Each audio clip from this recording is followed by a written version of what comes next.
C'est un plaisir de vous retrouver. Il est 20h sur les antennes de Prestige TV. Mesdames, Messieurs, bonsoir. C'est parti pour les titres. Moustapha Niasse se retire de son poste de secrétaire général de l'Alliance des forces de progrès après 22 ans.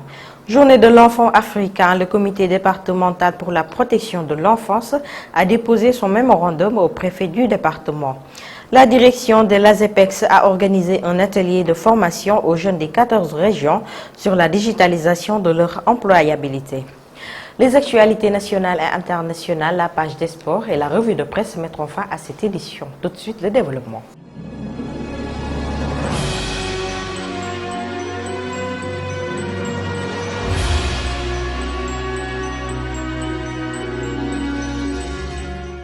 Bienvenue. Tout d'abord, la situation épidémiologique de ce jeudi 17 juin 2021. Sur 1347 tests réalisés, 88 sont revenus positifs, soit un taux de 4,53%.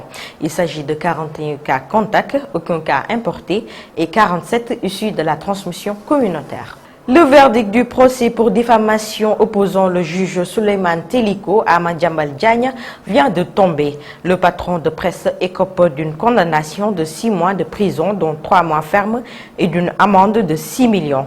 Seul le délit de diffamation a été retenu.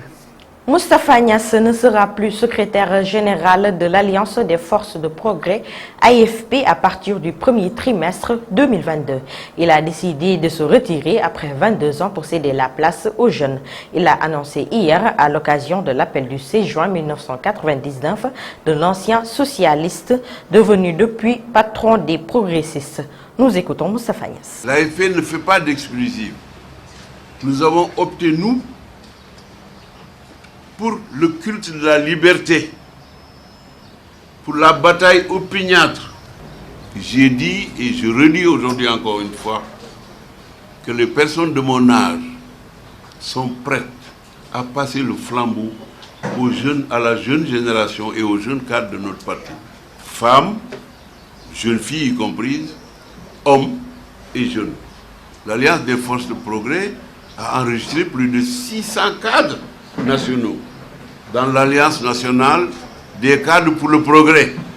Eh bien, croyez-moi, parmi eux, on peut trouver 60 à 70 hommes et femmes qui peuvent, chacune et chacun à son niveau, diriger l'Alliance des forces de progrès à ma place.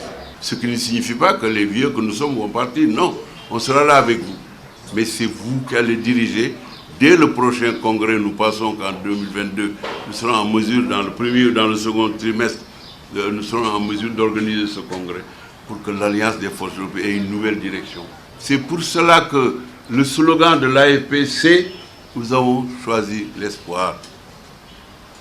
L'espoir se prolonge par l'espérance, qui est l'espoir en action.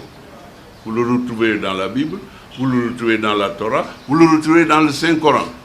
L'homme doit espérer, mais nous tenons aussi compte de ceux qui ne partagent pas nos idéaux, ou nos idées, ou nos choix, ou nos résolutions. C'est dans la diversité que l'homme s'identifie comme un créateur de beauté, d'œuvres humaines, à hauteur d'homme. Aïda Mbaké, la dame qui avait brûlé vif son mari par jalousie, sera jugée le 7 juillet prochain par la chambre criminelle de Dakar. Inculpée le 6 décembre 2018 par le juge du 8e cabinet d'instruction, Aïda Mbaké a comparu hier devant la chambre criminelle de Dakar. Toutefois, elle n'a pas pu être jugée car son procès est renvoyé au 7 juillet sur demande de ses avocats. Comme tantôt évoqué dans les titres, le comité départemental pour la protection de l'enfance a célébré la journée de l'enfant africain hier. Thème accélération de la mise en œuvre de l'agenda 2040 pour une Afrique propice aux enfants. Le comité a tenu une marche pacifique de la mairie à la préfecture pour déposer son mémorandum au préfet du département. Suivant Diadigué, adjoint du préfet de Thiès. Mais je dirais que tous les jours au niveau du département de Thiès, est consacré à la question de l'enfant.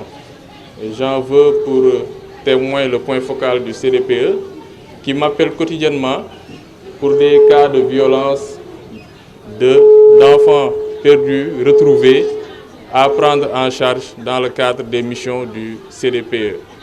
Alors, c'est des assurances, des engagements que je voudrais prendre en présence des enfants, parce qu'aujourd'hui, je dois le dire, ça revêt un cachet très spécial, parce que plusieurs réunions, plusieurs rencontres avec différents acteurs, avec toutes les institutions du département, à savoir le préfet, les sous-préfets, les forces de défense et de sécurité, les chefs de service, ont été organisées, mais c'est toujours important d'avoir cette interaction avec les enfants qui sont les principaux destinataires de tout ce qui se fait en matière de protection de l'enfant.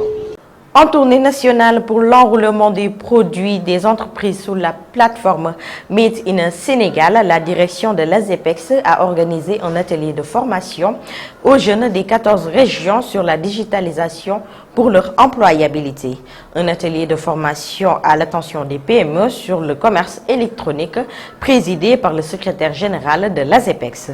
Baptistis est au micro de Amadou Bambali. La organise une tournée nationale dans le cadre de son projet de renforcement des capacités en partenariat avec la GIZ, une tournée nationale pour accompagner les entreprises exportatrices dans une nouvelle plateforme de commercialisation électronique appelée Made in Sénégal.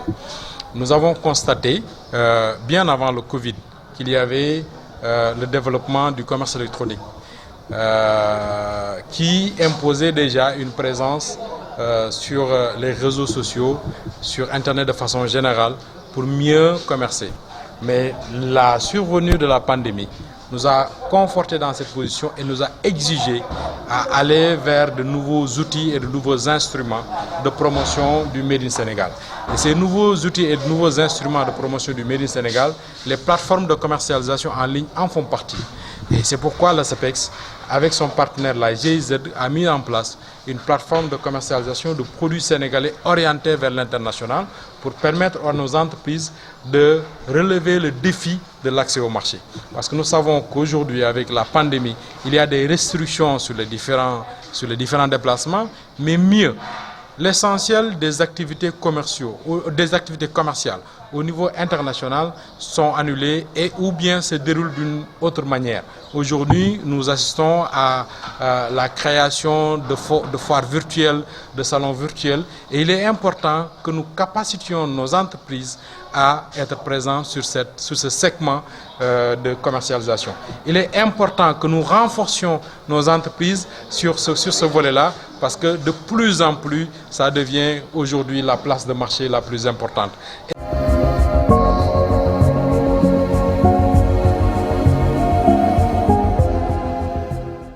À présent, les actualités nationales. Thione Seck sera honoré le 19 juin 2021 en marge de la fête de la musique célébrée chaque 21 juin. Les détails avec Fatou Karagui. Actualité nationale, icône de la musique et de la culture sénégalaise au sens le plus large du terme. Thione Seck sera à l'honneur le 19 juin 2021 en marge de la fête de la musique célébrée le 21 juin. L'association de la presse culturelle sénégalaise lui dédiait une conférence intitulée Thione Seck, maître de parole et de la musique. Elle se tiendra à la Maison de la Culture de Tassek. Le président de la République, son Excellence Macky Sall, a présidé le Conseil des ministres territorialisé à Matam ce mercredi 16 juin 2021. Le chef de l'État, face au nombre important de morts par noyade constatés ces derniers jours, demande au ministre en charge de l'Intérieur, des forces armées et des collectivités territoriales de prendre toutes les dispositions pour assurer une meilleure sécurisation des plages en veillant à l'interdiction systématique de baignade au niveau des plages non autorisées. Le Centre indépendant de recherche et d'initiative pour le dialogue se facilite du retour annoncé du président Laurent Gbagbo dans son pays, la Côte d'Ivoire, après 10 ans d'absence. Cette arrivée en terre ivoirienne est consécutive à l'acquittement définitif de l'ancien président de la Cour pénale internationale et aux signaux positifs du président Alassane Ouattara, en fait que son prédécesseur foule à nouveau le sol ivoirien. Le Syrie facilite le président Ouattara pour cette posture de haute portée politique qui est une étape cruciale dans la réconciliation de tous les fils et filles de la nation ivoirienne. C'était tout pour l'actualité nationale.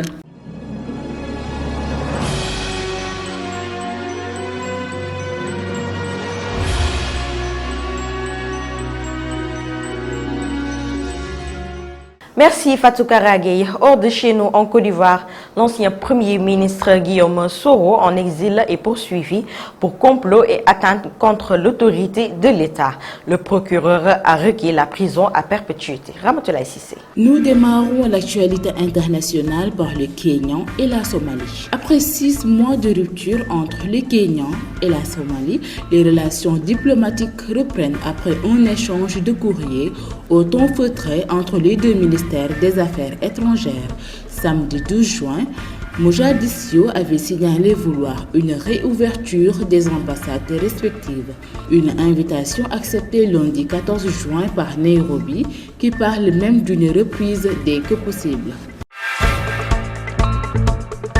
Au terme d'un procès débuté le 19 mai, la prison à perpétuité a été requise par le procureur Richard Adou, mercredi 16 juin, devant le tribunal criminel d'Abidjan contre l'ex-premier ministre Guillaume Soro pour atteinte à la sûreté nationale. Guillaume Soro et 19 de ses partisans sont accusés de complot, tentative d'atteinte contre l'autorité de l'État et diffusion et publication de nouvelles fausses jetant la discrédit sur les institutions et leur fonctionnement ayant entraîné une atteinte au moral des populations. On termine l'actualité internationale par l'aviation israélienne qui a ciblé mercredi 16 juin des positions du Hamas dans la bande de Gaza après des lancers de ballons incendiaires vers l'Israël. Ce sont les premiers incidents notables entre les deux camps depuis la fin de leur guerre éclair en mai dernier. Mesdames et messieurs, c'était tout pour l'actualité internationale.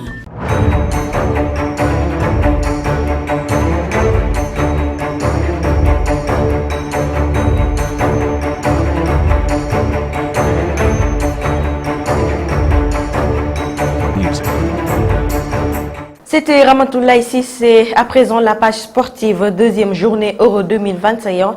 L'Italie s'impose devant la Suisse et valide son ticket pour les 8e de finale. Et la Gifalondo pour les actualités sportives. On ouvre avec l'Euro 2021. Deuxième journée, l'Italie est la première équipe qualifiée pour les 8e de finale. C'était hier pour le compte du groupe A. L'Italie qui bat la Suisse sur le score de 3-0 et occupe confortablement le fauteuil de leader avec le plein des points. 2 matchs, 2 victoires avec un goal différence de +6.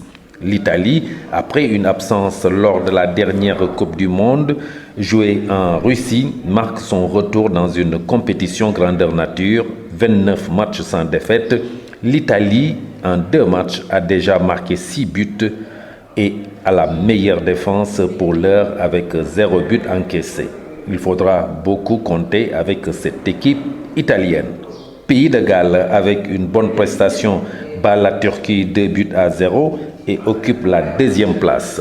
Avec 4 points, les Gallois vont rencontrer en dernière journée l'Italie déjà qualifiée. Pays de Galles, demi-finaliste de l'édition 2016, a de fortes chances de gagner leur ticket de 8e de finale. Les Gallois ont laissé une forte impression, mais mathématiquement, la Suisse peut se qualifier parce qu'elle comptabilise 1 point et va rencontrer en dernière journée la Turquie, dernière avec 0 point. Il suffit de gagner largement son match et souhaiter une défaite du pays de Galles. Pour le compte du groupe B, la Russie bat Finlande 1-0 et se relance avec 3 points. La Russie sort d'une défaite lors de la première journée. Le groupe est bien relancé en attendant aujourd'hui le match Danemark 0 points contre Belgique 3 points. Les Belges, en cas de victoire, vont assurer la qualification pour les 8e de finale. Au programme aujourd'hui pour le groupe C, Ukraine joue Macédoine du Nord et les Pays-Bas joue contre l'Autriche. Demain vendredi, pour le compte du groupe D, la Croatie 3e rencontre la République tchèque 1e, Angleterre 2e avec le même nombre de points que Croatie, joue contre l'Écosse dernière au classement. Et pour le groupe E, la Suède 3e avec 1 point joue contre Slovaquie 1e avec 3 points. Handball pour terminer, 24e Coupe d'Afrique des Nations senior chez les dames. Les finalistes sont connus après les demi-finales jouées hier à Yaoundé au Cameroun. Angola bat la Tunisie 27-23, Cameroun bat Congo 22-21. La finale est prévue le vendredi à 17h entre l'Angola, double tenant du titre 2016 et 2018, qui va jouer sa 3e finale successive contre le pays hôte, le Cameroun, finaliste en 2004. Tunisie et Congo, déjà qualifiés pour le mondial, joueront pour la 3e et 4e place. Le Sénégal, vice-champion d'Afrique de l'édition précédente, bat le Nigeria 32-15 et enlève la 5e place de cette 24e édition de la Coupe africaine des Nations.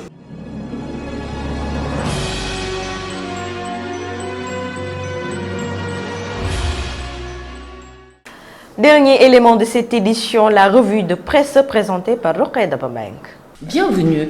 La tenue hier du Conseil des ministres délocalisé à Matam a permis de valider le programme régional d'investissement public qui est finalement passé après la programmation de l'Université de Matam de 381 milliards à 450 milliards de francs CFA.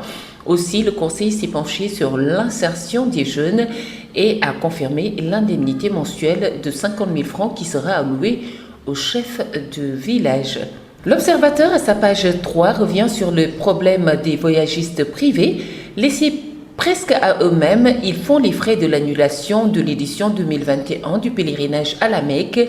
Les conséquences sont aussi financières qu'émotionnelles. L'État est appelé au secours, indique le journal.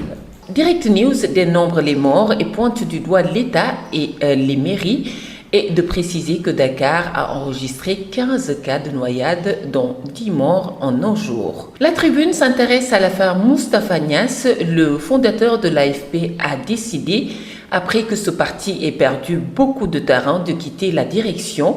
Ainsi, avec cette annonce, Moustapha Niasse décide enfin de céder la coquille de son parti à des responsables jeunes.